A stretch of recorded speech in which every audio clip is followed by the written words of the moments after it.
Kalau saya tanya sama Anda, kira-kira ada berapa total agama yang ada di dunia kita hari ini? Kalau saya kasih angka ini, saudara, 1.000. Kira-kira lebih banyak atau lebih dikit? Lebih dikit lebih kurang dari 1.000? Ya? Over or under? Nah, ini yang suka main bola nih. Over or under? Iya nih. Lebih banyak atau lebih dikit? Lebih dikit ya. Coba saya tampilkan nomor yang berikut ini. Kira-kira di dunia ini, artinya yang tadi salah. Lebih banyak atau lebih dikit dari 2.000 agama? Lebih banyak, udah mulai ketebak nih. Berikutnya, lebih banyak dari 5.000 atau lebih dikit dari 5.000? Lebih dikit ya. Berikutnya yang terakhir, lebih banyak dari 10.000 atau lebih kurang dari 10.000? Di dunia ini saudara ada 10.000 agama lebih. Saudara, Anda bisa Google, Anda bisa cari sendiri. Dikatakan ada 10.000 lebih agama yang ada di dunia ini. Hari ini kita akan mulai seri khotbah yang baru. Kalau Anda nggak tahu apa seri khotbah itu, biasanya kita pilih satu topik, kita ngomongin beberapa minggu satu topik itu. Ini seri khotbah kita beri judul Unreligious. Mungkin dalam bahasa Indonesianya tidak beragama. Atau kita akan ngomongin tentang agama, saudara. Pertanyaan simpelnya gini. Dari 10.000 lebih agama yang ada di dunia ini, kenapa Anda dan saya pilih Yesus buat Anda yang sudah memilih Yesus? Pertanyaannya, kenapa enggak memilih yang lain? 10.000 agama lebih di dunia ini. Mungkin kita orang-orang Indonesia sudah terbiasa lah ya. Sudah terekspos kita waktu tinggal di Indonesia dengan agama yang berbeda. Kita terbiasa berinteraksi dengan agama-agama yang berbeda. Bahkan di rumah kita, ya kan, di sana ada gereja. Terus jam 6 sore ada bunyi speaker dari masjid, saudara. Terus kita ketemu orang beragama berbeda dan sebagainya. Kita ke pasar, ketemu orang yang berbeda, saudara. Kita udah terbiasa terekspos dengan agama-agama yang berbeda, saudara. Bahkan waktu saya kecil, orang tua saya, papa mama saya di rumah punya ruangan khusus. Kita taruh patung-patung di situ. Lalu saya sering melihat mereka sembayang. Mereka ambil hio ya, atau dupa ya mungkin ya. Mereka sembayang kepada patung-patung tersebut, saudara. Kalau Anda tanya sama saya, apakah saya beragama Buddha? Kayaknya dulu saya beragama Buddha. Karena saya sering diajak papa mama saya untuk berdoa. Akhirnya karena saya melihat mereka, cara berdoa mereka seperti itu. Lalu saya ikutin mereka berdoa. Dan by the way, Anda pun semua tahu, kita Indonesia adalah negara Muslim terbesar di dunia. Anda tahu itu gak, saudara? 85% dari populasi, saudara, atau sekitar 245 juta orang di Indonesia itu berkata bahwa mereka penganut agama Islam atau Muslim, saudara. Jadi kita seharusnya sudah terbiasa, bahkan waktu saya kelas SD, kelas 1 sampai 6 SD, untuk lulus masuk SMP, karena saya sekolah di sekolah Buddha, kita harus menghafal doa-doa agama Buddha, saudara. Jadi buat saya semuanya itu sudah dari kecil sudah terbiasa, saudara. Jadi pertanyaannya sekali lagi, dari 10.000 lebih agama yang ada di dunia ini, kenapa Yesus? Pernah gak Anda mengambil waktu untuk berpikir tentang itu? Atau mungkin waktu saya tanya Anda, kira-kira apa yang terlintas dalam pikiran Anda waktu Anda dengar kata agama? Apa yang Anda pikirkan tentang agama? Mungkin pertanyaan yang cukup menantang begini, saudara. Kalau misalnya Anda lahir di India, kalau Anda misalnya lahir di salah satu negara Arab, kalau Anda misalnya lahir di China, saudara, kira-kira apakah Anda jadi orang Kristen? Mungkin karena buat kita aja lahir di tengah-tengah negara Muslim terbesar, kita jadi orang Kristen. Tapi buat orang-orang lain, apakah mereka bisa menjadi orang Kristen atau mereka bisa memilih Yesus ketika mereka lahir di negara-negara seperti itu? Nah, itulah pertanyaan-pertanyaan yang mudah-mudahan kita akan jawab di dalam serial khotbah ini. Is that okay to learn? Gak apa-apa kan ya kita belajar ya? Karena bulan Januari, Februari kita udah ngomongin yang praktis-praktis. Sekali-sekali ngomongin yang dalam dikit lah. Ya, biar berasa pinter sedikit saudara. Di bagian yang pertama ini kita akan mencoba menjawab ini saudara. Ada sebuah statement, ada sebuah pernyataan atau bahkan pertanyaan yang sangat sering kita dengar. Bahkan saya yakin 100% semua dari kita sering mendengar pernyataan ini. Bahwa all religions are the same. Siapa yang pernah dengar? Boleh saya lihat tangannya? Semua dari kita, ya kan? Kita pernah dengar, kalau agama semua itu sama, kenapa kita harus pilih secara spesifik satu? Kenapa kita harus memilih satu? Kalau semua agama itu sama, kenapa kita harus milih satu? Kalau semua agama itu mengajarkan hal yang sama, kenapa kita harus memilih satu spesifik agama, saudara? Nah, saya yakin, saudara, ada pemikiran di belakang pernyataan ini. Mungkin saya pun pinginnya semua agama sama lah ya, biar nggak usah ribut-ribut, biar nggak usah banyak perbedaan, biar kita nggak usah berdebat soal perbedaan. Saya mau semua agama sama, tapi sayangnya mereka nggak sama, saudara. Mereka berbeda. Bahkan ada yang bilang gini, kalau kita ngomong bahwa semua agama sama, itu sama aja kayak Anda baca buku di dunia ini. Semua buku Anda udah baca, terus kesimpulan Anda adalah semua buku itu sama. Karena yang terjadi sebenarnya adalah gini saudara. Di permukaan kelihatannya mirip, tapi isinya, esensinya, fondasinya, fundamentalnya semua berbeda saudara. Dagingnya, intinya itu sangat berbeda agama satu dengan yang lain. Di permukaan mungkin sama saudara. Bahkan kalau kita ngomongin agama-agama yang terbesar lah ya, agama-agama yang populer ya, itu saudara, itu berbeda satu dengan yang lain. Nah hari ini kita akan coba saudara, kita lihat beberapa contoh ya. Kita belum ngomongin soal yang mana yang benar, yang mana yang salah nih. Tapi kita cuma mau lihat contoh di mana mereka sangat berbeda antara agama satu dengan yang lain. Contoh saudara, di Alkitab Anda di Perjanjian Baru ada kitab Injil. Anda bantu saya, kitab Injil itu Matius, Markus, Lukas, Yohanes. Ada yang pernah baca kan ya? 4 kitab ini ya. Anda baca gak? Ada di keempat Alkitab ini di recorded, dicatat bahwa Yesus disalib. Benar ya? Benar ya? Nah, tapi kalau Anda baca Al-Quran, saya ada Al-Quran di rumah. Tapi karena saya gak ngomong Arab, jadi saya punyanya terjemahan bahasa Inggris. Saya lupa bawa saudara. Tapi di surah An-Nisa, pasal yang keempat, ayat yang 157, di situ dikatakan bahwa Yesus itu tidak disalib. Yang disalib itu adalah orang yang mirip Yesus, saudara. Kita belum ngomongin yang mana yang benar yang salah. Tapi doktrin utamanya aja udah berbeda. Kekristenan itu kan doktrin utamanya adalah salib dan kebangkitan. Kematian Yesus dan kebangkitan.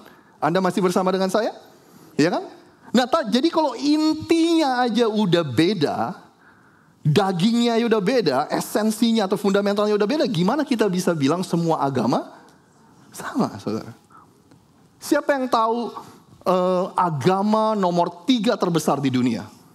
Islam, Kristen kan 1 dan 2 lah ya. Yang paling apa agama yang 3 nomor besar di dunia? Hindu ya. Kalau Anda ambil Hindu, oke. Islam dan Kristen itu disebut dengan monotheistic religion. Artinya agama yang menyembah satu Tuhan. Tapi Hindu itu disebut polytheistic. Ya kan, poly kan banyak, poligami artinya banyak iman, apa? Bukan ya saudara ya? Poligami artinya apa? Banyak. Kirain gak dengar saudara, mau ngetes dong apakah Anda dengar. Polytheistic ya, polytheistic itu kan banyak Tuhan artinya. Nah, Hindu adalah agama polytheistic yang menyembah banyak Tuhan. Nah itu aja udah berbeda kan antara monoteistik dan politeistik, agama yang berbeda. Ya kan, ini kita belum ngomongin tentang kasta yang dipercayakan di Hindu. Ya kan, kelas-kelas, ada kelas orang kaya, orang miskin, orang terhormat, orang tidak terhormat, yang kurang terhormat saudara. Terus kalau Anda ambil satu ajaran lagi, agama Buddha saudara, yang adalah jebolan atau tanda kutip jebolan dari agama Hindu, pecahan dari agama Hindu. Bahkan agama Buddha pun gak terlalu fokus untuk menyembah Tuhan. Target utama dari ajaran agama Buddha adalah Anda dan saya mencapai yang namanya kesempurnaan, saudara. Anda dan saya dianggap sempurna kalau Anda udah gak punya keinginan lagi. You are perfect, you have achieved perfectness when you don't desire anything anymore. Anda sudah mencapai nirvana ketika Anda sudah tidak menginginkan apa-apa lagi. Gak pengen nonton Netflix, gak pengen makan makanan yang enak, gak pengen shopping, saudara. Anda sudah mencapai kesempurnaan. Iya kan? Kalau intinya aja udah berbeda, gimana kita mau bilang sama? Bahkan yang paling mirip pun Kristen dan Katolik pun ternyata kita kadang-kadang, kadang-kadang kita harus nanya, saudara. Sebenarnya yang kamu percaya apa sih? Karena kalau Anda ngomongin tentang Ortodoks Katolik, mereka percaya gini, kita diselamatkan karena anugerah ditambah perbuatan baik kita. Itu yang dipercaya oleh Katolik. Sedangkan kita Protestan, we are saved by grace alone. Kita diselamatkan karena kasih dan karunia Tuhan, bukan karena perbuatan baik kita. Itu udah sangat berbeda sekali lagi. Anda masih bersama dengan saya? Ya, is that okay, saudara? Ya kan? Sekali lagi kita belum ngomongin soal bukti yang mana yang benar, yang mana yang salah, yang benar, yang mana yang lebih akurat, saudara. Tapi sekali lagi kita nggak bisa bilang bahwa semua agama beda kalau mereka aja agama sama, kalau mereka aja mengajarkan sesuatu yang sangat berbeda. Sekali lagi kita mau supaya kita nggak ribut-ribut, supaya kita nggak debat-debat, tapi sayangnya mereka nggak sama, saudara. Rosid, kenapa sih kita nggak cari persamaan aja? Saya setuju, saudara. Kalau secara hidup, bersosial, berinteraksi dengan orang lain, kita harus rukun. Ya kan, jangan sampai perbedaan kita membuat kita saling membenci satu dengan yang lain. Jangan sampai kita perang satu dengan yang lain gara-gara perbedaan itu. Tapi saya cuma mau bilang gini, on the personal level, dalam kehidupan Anda pribadi, kita nggak bisa dua kaki kita di dua perahu.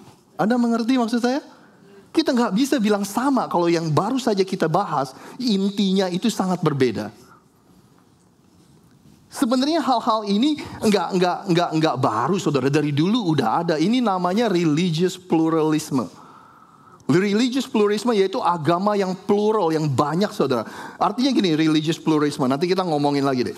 Karena begitu banyak agama dan kepercayaan di dunia ini, kenapa sih kita nggak bilang bahwa semuanya itu benar?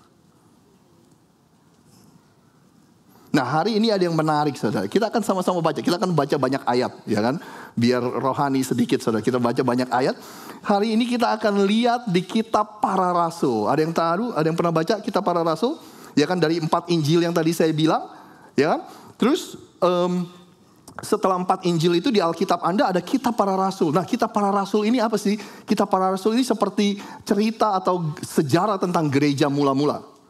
Jadi ini adalah gereja yang lahir langsung setelah kebangkitan Yesus. Ya kan, di kitab para rasul Anda menemukan bahwa Roh Kudus dicurahkan, terus Anda mendengar beberapa keajaiban, banyak orang bertobat tentang Rasul Petrus, Rasul Yohanes, ada yang namanya Rasul Filipus, saudara. Dan sekitar pasal yang ke-6 atau chapter 6 ada cerita tentang orang yang namanya Stefanus. Pernah dengar Stefanus? Mungkin kalau saya nanti mungkin dikoreksi kalau saya salah. Mungkin Stefanus martir yang pertama mungkin yang tercatat kali ya. Jadi martir itu Anda tahu ya, karena iman dia dibunuh. Itulah martir. Nah, si Stefanus ini diseret, saudara. Diseret lalu dia dilemparin batu sampai mati. Dan berdiri di sana seseorang yang menyaksikan semua ini terjadi. Jangan-jangan dia yang nyuruh nih, saudara. Tapi kita nggak tahu, nggak ada buktinya. Adalah seseorang yang namanya Saulus. Wah, Saulus ini udah paling hype, saudara. Kalau soal nangkepin orang Kristen, kalau soal jeblosin mereka ke penjara, kalau soal mengeksekusi orang Kristen, dia ini udah paling semangat lah, si Saulus ini. Lalu dalam perjalanan dia untuk menganiaya orang Kristen, dia ketemu Yesus yang sudah bangkit dari kematian. Lalu si Saulus jadi percaya Yesus. Saya tahu saya menceritakan ini secara cepat, tapi saya nggak mau Anda cuma lewat gitu aja, saudara. Bahkan perubahan Saulus dari orang yang menganiaya orang Kristen menjadi seseorang yang mengikuti Yesus, itu bisa dijadiin bukti terbesar betapa Yesus itu real. Gimana ada orang yang begitu benci dengan para pengikut Yesus, benci dengan Yesus, tiba-tiba dalam sekejap bisa menjadi pengikut Yesus. Waktu dia menjadi pengikut Yesus, bahkan banyak yang gak percaya, saudara. Waktu dia menjadi pengikut Yesus, si Saulus ini berubah namanya menjadi Paulus, yang kita kenal hari ini sebagai Rasul Paulus.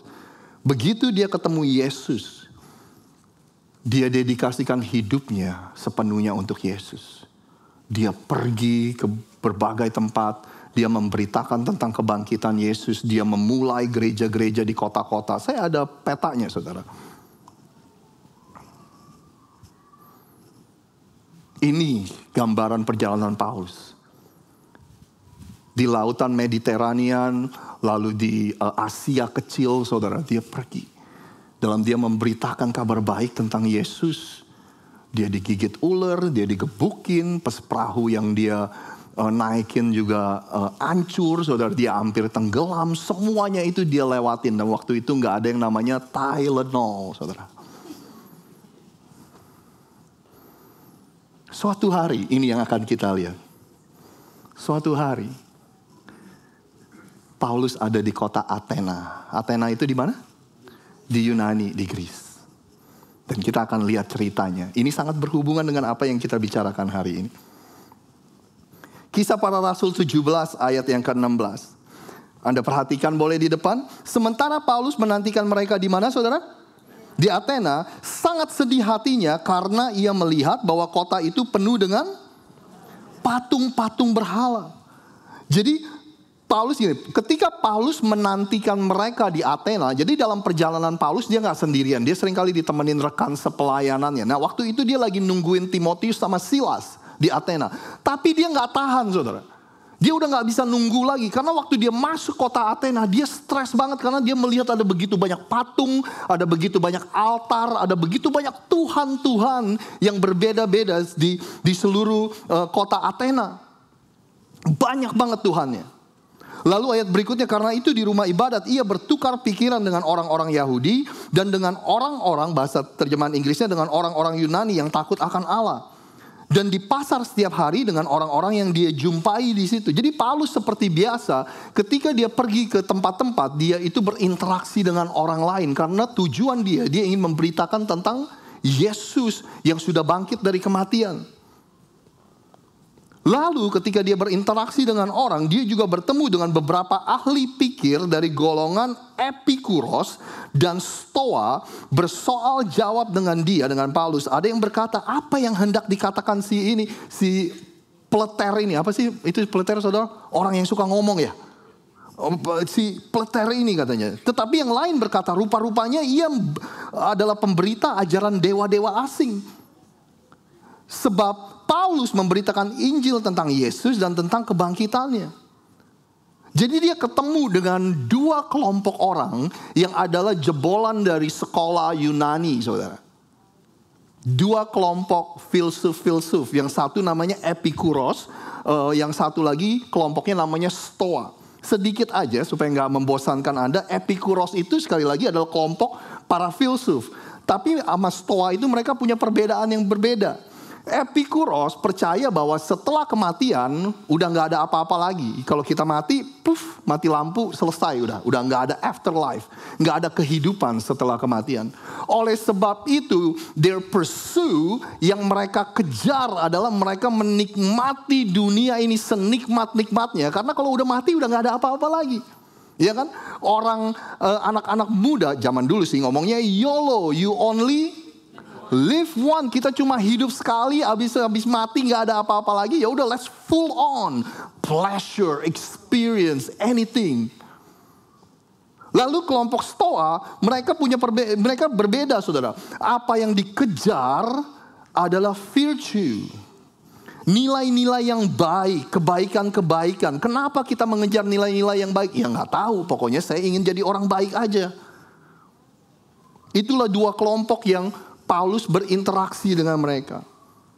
Lalu Paulus dibawa, mereka membawanya kepada sidang Areopagus. Dan mengatakan, bolehkah kami tahu ajaran baru mana yang kau ajarkan ini? Nah, Areopagus adalah sebuah tempat di atas bukit, sangat indah. Sampai hari ini kalau Anda jalan-jalan ke Yunani, saya doain suatu hari Anda jalan-jalan ke Eropa, mampir Yunani, saudara. Ada, amin ya.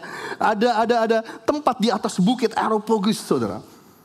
Ini kalau hari ini mungkin tempatnya mirip-mirip Capitol Hill lah. Anda tahu Capitol Hill gak yang di Washington DC itu yang apa namanya? Yang bentuknya kayak setengah tabung gitu ya. Tempat DPR MPR Amerika, tempat kongresnya Amerika ya. Iya mirip-mirip gitulah, tempat pertemuan saudara. Jadi Paulus dibawa ke sana, mungkin gambar satu lagi lebih jelas ini. Ya, Paulus berinteraksi dengan mereka. Dan mereka tanya, Paulus, kamu ini mengajarkan apa sih? Sebab engkau mendengarkan kepada kami perkara-perkara yang aneh. Karena itu kami ingin tahu apakah arti semuanya itu. Adapun orang-orang Athena dan orang-orang asing yang tinggal di situ tidak mempunyai waktu untuk sesuatu yang lain, untuk sesuatu selain untuk mengatakan dan mendengar sesuatu yang baru. Seperti ini saudara. Jadi orang-orang yang ada di Areopagus itu kerjaannya tiap hari, dia gak punya kerjaan lain. Kerjaannya nongkrong, berdebat, ngopi, ya, pisang goreng, ide-ide apa lagi nih yang baru nih. Udah kerjaannya gitu saudara. Bapak Ibu, saya sangat hobi belajar. Saya sangat hobi ya baca-baca lah. Saya senang saudara. Saya senang mempelajari sesuatu yang baru saudara. Tapi saya cuma mau ingetin, kekristenan kita gak boleh identik dengan seperti ini saudara. Ngomong, terus bahas, terus duduk seharian. Tapi kita gak pernah melakukan apa-apa. Ya kan? Ya kita bahas Alkitab bolak-balik, Alkitab bolak-balik. Padahal kita juga dipanggil untuk keluar. Untuk mengasihi orang, untuk melayani orang, saudara. Nah jadi mereka hobinya seperti itu, duduk. Nah Paulus akhirnya mendapatkan giliran untuk dia berbicara di depan orang banyak itu. Jadi mereka lagi bertukar pikiran nih. Dan dalam pikiran mereka, wih ada pemikiran apa lagi nih. Ini ada orang yang akan menceritakan kita tentang sesuatu yang baru. Paulus pergi berdiri di atas Areopagus dan berkata, hai orang-orang Athena, aku lihat bahwa dalam segala hal kamu sangat beribadah kepada dewa-dewa. Dalam terjemahan bahasa Inggrisnya gini, hey the people of Athens, I can see that you are very religious. Saya melihat kalian adalah orang-orang yang religious, yang peduli dengan agama, saudara. Kenapa dia bilang gitu? Sebab ketika aku berjalan di kotamu ini, aku melihat barang-barang pujaanmu. Aku menjumpai juga sebuah mesbah dengan tulisan kepada, Anda bantu saya, Allah yang tidak dikenal. Apa yang kamu sembah tanpa mengenalnya, itulah yang akan kuberitakan kepada kamu. Yang terjadi di sini adalah gini, saudara. Saya membaca komentari dari Alkitab ini. Diperkirakan ada 30.000 altar, 30.000 patung, 30.000 Tuhan yang berbeda yang ada di kota Athena pada saat itu. Saya membaca artikel juga katanya, ketika dia membaca ayat ini, mengingatkan dia ketika waktu dia, seorang penulis artikel ini, ketika dia berjalan-jalan ke India, saudara. Di mana-mana ada altar, di mana-mana ada altar itu apa sih ya, kayak tempat pujaan gitu ya. Di mana-mana ada patung, di bawah jembatan ditaruh altar, di gedung-gedung ditaruh altar, saudara. Di mana-mana di desa-desa yang berbeda ditaruh altar, saudara. Mungkin kalau kayak kita mirip-mirip di Bali mungkin ya, saudara ya. Di mana-mana ada begitu banyak patung. Paulus bilang kalian ini sangat religius sampai punya 30.000 Tuhan yang berbeda. Bahkan aku menemukan, dia bilang, ada satu altar yang tulisannya Allah yang tidak aku kenal. Bahasa Inggrisnya ini saudara, the unknown God. Saya lagi mikir gini.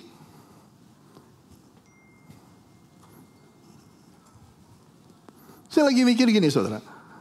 Setelah mereka punya 30.000 Tuhan, mereka masih mikir, just in case, kalau kita miss, paling enggak kita punya satu altar yang kita bilang Allah yang tidak kita kenal, saudara. Ya kan? Mungkin mereka punya 30.000 Tuhan, 30.000 dewa. Ada dewa kemakmuran, ada dewa cinta, ada dewa perang, saudara. Ada dewa supaya kita bisa subur dan gak mandul, saudara. Ya kan, ada dewa ini dan dewa itu. Tapi just in case, kalau sampai-sampai kita kelewatan, paling gak kita ada satu tempat di mana kita bilang, ini Allah yang kita gak kenal, saudara. The unknown God. Saya berdoa, saudara, waktu saya baca ini saya mikir gini, jangan sampai kita orang Kristen kayak begitu, saudara. Ya kan? Kita nggak mau memberikan hidup kita sepenuhnya sama Yesus, kita nggak mau komitmen sepenuhnya sama Yesus, tapi just in case, kalau Yesus benar dia bisa bawa kita ke surga, paling nggak kita udah ngaku kita orang Kristen. Jangan-jangan kalau Yesus benar dia adalah Tuhan, paling nggak kita ke gereja setiap hari Minggu. Just in case, saudara. Lalu Paulus bilang gini, sekarang saya kasih tahu Allah yang tidak kamu kenal. Allah yang telah menjadikan bumi dan segala isinya, Ia adalah Tuhan atas langit dan bumi. Dia tidak diam di dalam kuil-kuil buatan tangan manusia. Dan juga ia tidak dilayani oleh tangan manusia seolah-olah ia kekurangan apa-apa. Karena dialah Tuhan yang memberikan hidup dan nafas dan segala sesuatu kepada semua orang. Paulus bilang gini, Allah pencipta langit dan bumi itu sangat besar. Dia gak muat di kuil-kuil. Dia gak muat di dalam gedung gereja, gak muat.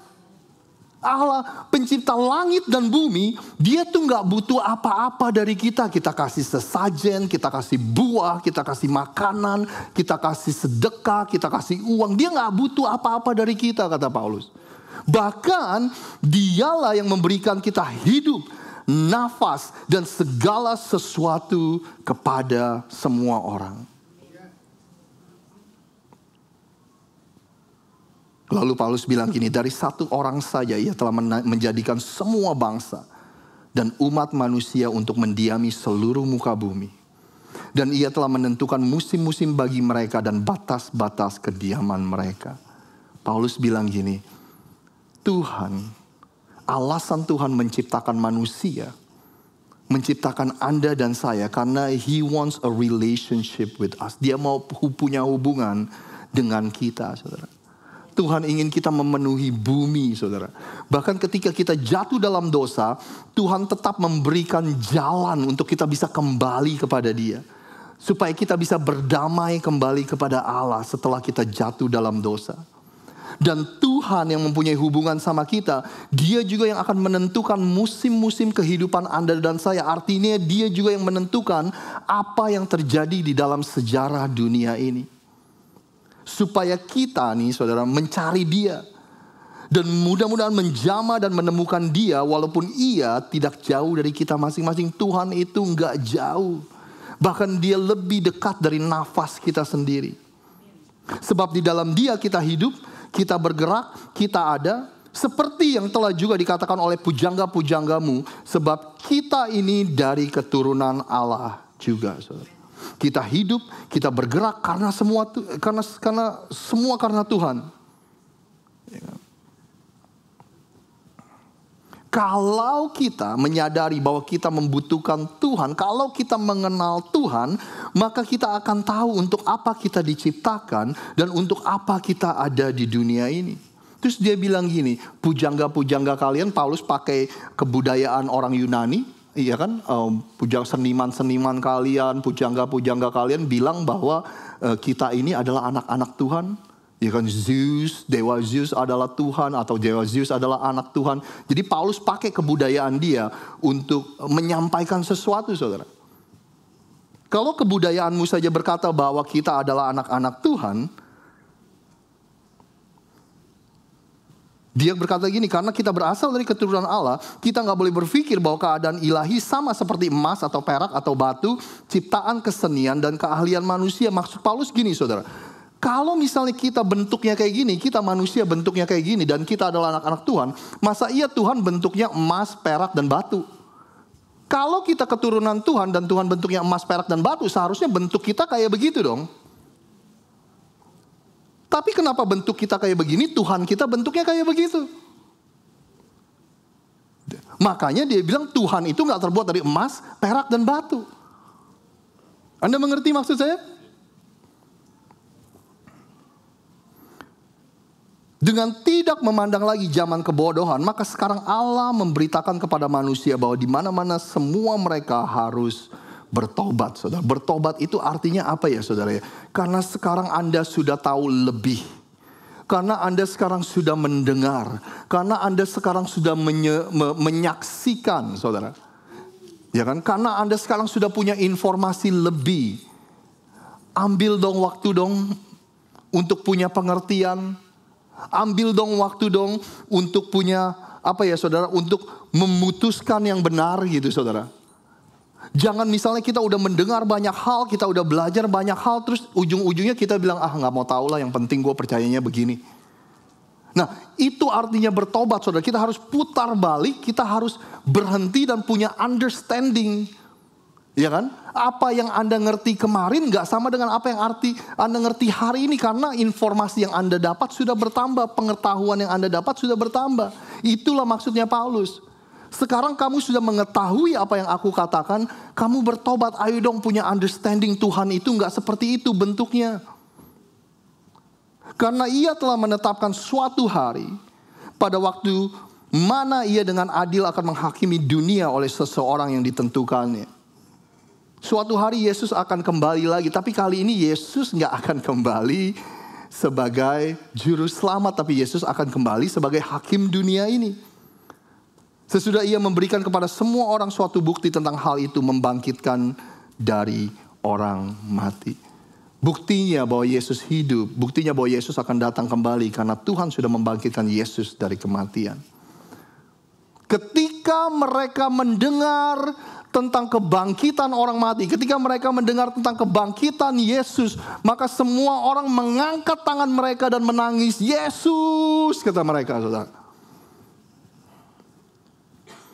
Enggak, saudara, enggak seperti itu kejadiannya. Makanya Anda baca Alkitab Anda biar enggak dibohongin sama saya tuh. Ya. Ketika mereka mendengar tentang kebangkitan orang mati, maka ada yang mengejek. Ngomongin apa sih? Ya kan? Dan yang lain berkata, lain kali aja kami mendengar engkau berbicara tentang apaan sih ada? Maka Paulus pergi meninggalkan mereka, saudara. Beberapa ahli Alkitab, saya hampir selesai. Beberapa ahli Alkitab mengatakan ini mungkin salah satu khotbah Paulus yang paling terkenal. Dan Anda jangan sampai salah berpikir kita baca cerita ini hanya beberapa menit. Tapi kemungkinan besar Paulus khotbahnya nggak hanya beberapa menit, saudara. Penulis dari kitab para rasul namanya Lukas, dia seorang dokter dan seorang ahli sejarah. Mungkin dia merangkum apa yang Paulus khotbahkan pada hari itu. Tapi ini adalah salah satu dari khotbah Paulus yang terkenal. Dari cerita ini apa sih yang Anda pelajari? Ini yang kita bisa pelajari, saudara, dari cerita ini. Terutama dalam soal usaha manusia untuk mencari Tuhan. Ini yang kita bisa pelajari dari cerita ini tentang usaha manusia menciptakan agama-agama untuk mencari Tuhan. Yang pertama, hikmat manusia sangat terbatas. Human wisdom is not enough, is so limited. Anda tahu setelah Paulus pergi ke Athena ini, dia pergi ke kota lain tapi masih di Yunani. Kota itu namanya Korintus, saudara. Dan dicatat ketika Paulus sampai di kota Korintus, dicatat di Korintus 1 ayat yang ke-21 dikatakan bahwa hikmat manusia tidak akan bisa membawa mereka mengenal Allah. Bapak Ibu, kalau ada gudangnya orang-orang berhikmat, itu di mana lagi kalau bukan di Yunani, benar saudara? Ya kan? Sokrates, Aristoteles, Plato, saudara.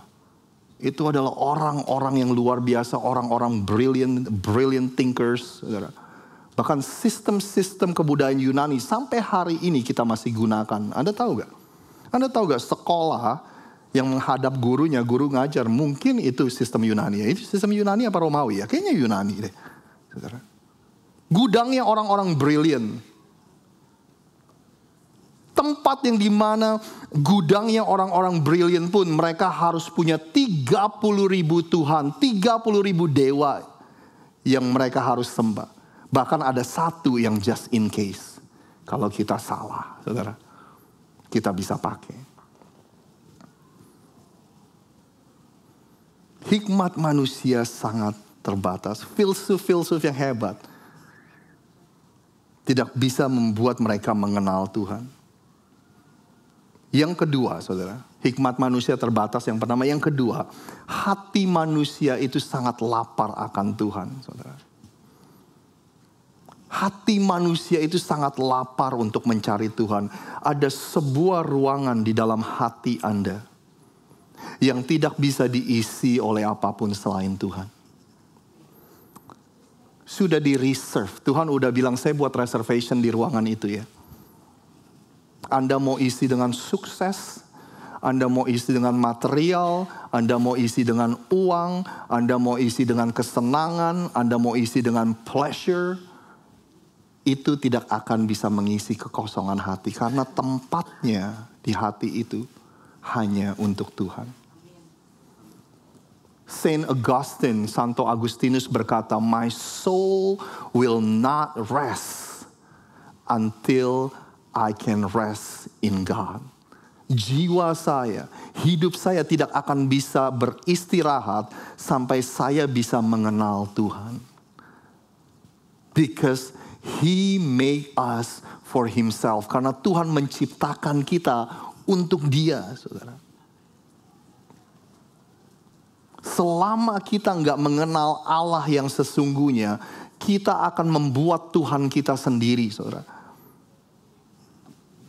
Kita akan menciptakan Tuhan-Tuhan yang kita mau, yang sesuai dengan keinginan kita. Hikmat manusia sangat terbatas. Hati manusia sangat lapar akan Tuhan yang sesungguhnya. Yang ketiga, yang terakhir, manusia membutuhkan pewahyuan untuk mengenal Tuhan. Tidak ada seorang pun yang bisa mengenal Allah kalau bukan Dia yang menyatakan dirinya kepada kita, Anda dan saya. Kita nggak bisa mengenal Tuhan dengan hikmat dan kepandaian dunia ini. Oleh sebab itu Yesus datang ke dunia ini. Untuk berkata kepada kita, untuk menunjukkan kepada kita Bapa itu seperti apa, Tuhan itu seperti apa, what is God like? If you want to know what God like, look at me. Yesus bilang kalau kamu ingin tahu Tuhan Allah itu seperti apa, Bapa itu seperti apa, lihat aku, kata Yesus. Kalian udah gak usah nebak-nebak lagi Tuhan seperti apa. Sebab siapa yang melihat aku, dia sudah melihat Bapa. Bapak Ibu, kalau Anda perhatikan Paulus sangat brilliant. Anda bisa pakai ini, saudara. Waktu Paulus ketemu orang-orang Yahudi yang mengerti histori atau sejarah Yahudi, dia akan pakai dalam percakapan dia sebagai titik awalnya untuk berkata bahwa Mesias itu datangnya dari sejarah Yahudi. Kalau buat kita mungkin kitab perjanjian lama. Tapi ketika Paulus bertemu dengan orang-orang Yunani seperti Anda dan saya, bangsa-bangsa yang non-Yahudi yang gak mengenal sejarah Yahudi, titik awal starting point dari Paulus adalah tentang Yesus dan kebangkitan Yesus. Dia gak mulai dengan perjanjian lama. Jadi dalam kehidupan Anda sehari-hari, ketika Anda berbincang-bincang dengan orang yang gak tahu menahu soal kitab perjanjian lama dan apa, Anda harus mulai dengan Yesus. Siapakah Yesus? Dan benarkah Yesus bangkit dari kematian, saudara? Itu pertanyaan yang paling utama. Jadi saya ingin bicara kepada dua kelompok sebagai penutup, saudara. Kelompok yang pertama, sekali lagi pertanyaan awal kita. Dari 10.000 agama yang ada, kenapa Yesus? Mungkin kelompok yang pertama berpikir seperti ini. Gimana ya saya bisa jadi orang Kristen? Kenapa saya jadi orang Kristen? Mungkin saya dikelilingi oleh keluarga Kristen. Mungkin saya lahir jebret atau brojol langsung di keluarga Kristen, saudara. Mungkin saya karena besar di lingkungan orang-orang Kristen. Jadi ya secara alami saya menjadi orang Kristen. Tapi Anda nggak pernah menjawab kenapa saya menjadi orang Kristen. Kan ada 10.000 pilihan lainnya. Itu kelompok yang pertama. Kelompok yang kedua, saudara, mungkin ada dari Anda yang orang-orang yang baru di sini. Anda diajak teman Anda ke gereja, Anda suka dengan orang-orang di gereja, mereka ramah, Anda suka dengan komunitas gereja, saudara. Tapi Anda nggak pernah berpikir, ini saya di sini ngapain ya? Kenapa ya saya ada di tengah-tengah orang yang menyembah Yesus sebagai Tuhan, saudara? Jadi kalau Anda ingin benar-benar menelusuri iman Anda di dalam Yesus, dua pertanyaan yang sangat penting. Siapakah Yesus yang sebenarnya? Dan apakah benar dia bangkit dari kematian? Karena kalau Yesus bangkit dari kematian, ini akan merubah segala-galanya, saudara. Artinya siapa yang Yesus katakan tentang dirinya, itu adalah benar. Kalau Yesus benar bangkit dari kematian, artinya waktu Yesus bilang ini loh, jalanin hidup kamu dengan cara ini, Anda bisa percaya sama Yesus sebab dia adalah jalan, saudara. Kebenaran dan hidup.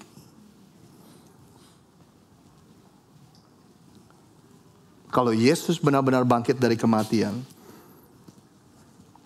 artinya waktu Yesus datang ke dunia ini dan memberikan hidupnya untuk Anda dan saya, ini adalah bukti bahwa dia benar-benar ingin memulihkan hubungan kita. Dia benar-benar ingin mendamaikan kita dengan Tuhan melalui pengorbanannya di atas kayu salib. Anda dengar saya baik-baik. Anda nggak usah kagum kalau Anda dengar Tuhan adalah kasih, saudara. Tapi yang Anda harus kagumi adalah ini. Tuhan adalah kasih. Dan dia mengenal Anda dan saya. Dan dia mau mengenal Anda dan saya. Dan dia tahu setiap nama-nama kita. Dan dia gak mau hidup dalam kekekalan tanpa Anda dan saya. Yang setuju katakan? Amin. Kita berdiri bersama-sama. Ko Benny boleh tutup dalam doa berkat. Ko Benny, please, thank you. Ya, mari kita berdoa. Bapak, terima kasih Tuhan, kami boleh mengenal-Mu lebih dalam lagi Tuhan. Terima kasih Tuhan. Terima kasih Bapak. Tidak ada kata-kata lain yang dapat kami ucapkan selain terima kasih. Ya, Tuhan. Karena Engkau mengenal kami lebih dari yang lain. Ya Tuhan Yesus. Terima kasih Bapak. Bila mana sebentar lagi kami akan pulang. Kami siap untuk menerima berkat yang daripada-Mu Tuhan. Saudara-saudaraku yang dikasihi oleh Tuhan. Pulanglah dengan berkat yang terbaik dari Bapa kita di surga. Cinta kasih daripada anak yang tunggal Yesus Kristus. Serta persekutuan yang manis dengan Roh Kudus. Menyertai kita semua mulai dari hari ini sampai selama-lamanya. Mari kita yang percaya. Kita terima berkat sama katakan. Amin. Tuhan Yesus memberkati. Happy Sunday kepada kita semua. Anda boleh kasih salam samping kiri kanan Anda. Katakan Tuhan Yesus memberkati. Happy Sunday.